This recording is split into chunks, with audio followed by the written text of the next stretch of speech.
യൂട്യൂബിൽ നമ്മൾ വീഡിയോ കാണുന്ന ആളുകളാണ്. പലപ്പോഴും പല വീഡിയോ നമ്മൾ കാണുന്ന സമയത്ത് കൈ അറിയാതെ തട്ടിക്കൊണ്ട് മറ്റ് വീഡിയോകളിലോട്ടൊക്കെ പോകും. പ്രത്യേകിച്ച് നമ്മൾ എവിടെയെങ്കിലുമൊക്കെ ജോലിയിൽ ഏർപ്പെട്ട് വീഡിയോ കാണുമ്പോൾ നമ്മൾ അറിയാതെ കൈ തട്ടി നമ്മളുടെ വീഡിയോ എക്സിറ്റ് ആകുകയോ അല്ലെങ്കിൽ ബാക്ക് ആവുകയൊക്കെ ചെയ്ത് നമ്മൾ മറ്റേതെങ്കിലും വീഡിയോയിലേക്ക് പോകും. അല്ലെങ്കിൽ കുട്ടികളുടെ കയ്യിലൊക്കെ നമ്മൾ മൊബൈൽ ഫോൺ കൊടുക്കാറുണ്ട്. കുട്ടികൾ മൊബൈൽ ഫോണിൽ വീഡിയോ കാണുമ്പോൾ അവർ മൊബൈൽ ഫോണിൻ്റെ മറ്റു ഓപ്ഷനുകളൊക്കെ ക്ലിക്ക് ചെയ്ത് പോകും. അപ്പോൾ യൂട്യൂബിലൊരു വീഡിയോ കാണുകയാണെങ്കിൽ ആ വീഡിയോ നമുക്ക് ലോക്ക് ചെയ്യാൻ സാധിക്കും. നേരത്തെ നമുക്ക് തേർഡ് പാർട്ടി ആപ്പുകളൊക്കെ ഉപയോഗിച്ച് അങ്ങനെ ചെയ്യാമായിരുന്നെങ്കിലും ആ ഒരു ഓപ്ഷൻ കൂടി ഉൾപ്പെടുത്തിയിട്ടുണ്ട്. അപ്പോൾ എങ്ങനെയാണ് ആ ഫീച്ചർ ഉപയോഗിക്കാൻ നോക്കാം. ഇപ്പം ഞാനിവിടെ യൂട്യൂബിൽ ഒരു കാർട്ടൂൺ പ്ലേ ചെയ്തുകൊണ്ടിരിക്കുകയാണ്.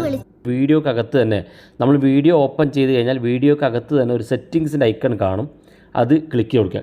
ലോക്ക് സ്ക്രീൻ എന്നൊരു ഫീച്ചർ. ഈ ലോക്ക് സ്ക്രീൻ എന്ന ഫീച്ചർ നമ്മൾ ഇട്ട് കൊടുത്താൽ വീഡിയോ ലോക്കായി.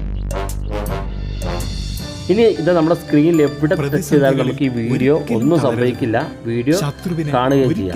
കുട്ടികൾക്ക് കൊടുക്കുമ്പോൾ അവർ അറിയാതെ കൈ തട്ടിപ്പോകാതിരിക്കുന്നതിന് വേണ്ടി വീഡിയോ ഇതുപോലെ പ്ലേ ആകുകയും നിങ്ങളുടെ ടച്ച് എവിടെ ഉപയോഗിച്ചാലും നിങ്ങളുടെ യൂട്യൂബിലെ വീഡിയോ ഒന്നും സംഭവിക്കില്ല. ആ വീഡിയോ പ്ലേ ആയിക്കൊണ്ടിരിക്കും. അപ്പോൾ നമുക്കത് അൺലോക്ക് ചെയ്യണമെന്നുണ്ടെങ്കിൽ നമ്മുടെ സ്ക്രീനിൽ ഒന്ന് ടച്ച് ചെയ്താൽ തന്നെ ഇവിടെ കാണാം ടാപ്പ് ടു അൺലോക്ക് എന്നുള്ള ഓപ്ഷൻ. ജസ്റ്റ് അതിനകത്ത് ക്ലിക്ക് കൊടുത്താൽ മതി. അത് അൺലോക്ക് ആകുകയും പഴയതുപോലെ നമുക്ക് യൂട്യൂബിൽ ഉപയോഗിക്കാൻ സാധിക്കും.